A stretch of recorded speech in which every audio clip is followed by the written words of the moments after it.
పదవీ వ్యామోహాలు కులమత భేదాలు భాషాద్వేషాలు చెలరేగే నేడు.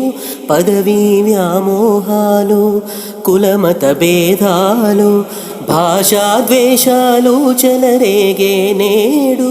ప్రతి మనిషి మరి ఒకని దోచుకునేవాడే, ప్రతి మనిషి మరి ఒకని దోచుకునేవాడే, తన సౌఖ్యం తన భాగ్యం చూసుకునేవాడే.